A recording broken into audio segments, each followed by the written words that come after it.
एका वकिलाच्या लेखणीनं त्याच्या कायद्याच्या आखणीनं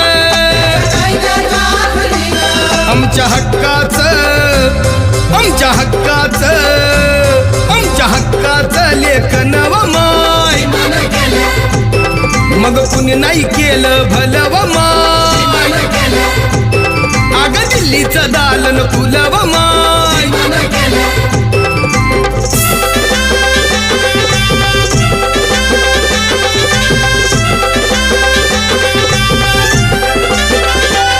तुमच्या पोरानं शाळेत शिकावं आशाला जारीला मुकावं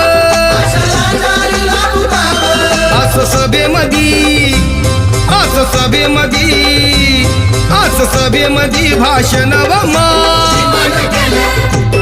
मग कुणी नाही केलं भलं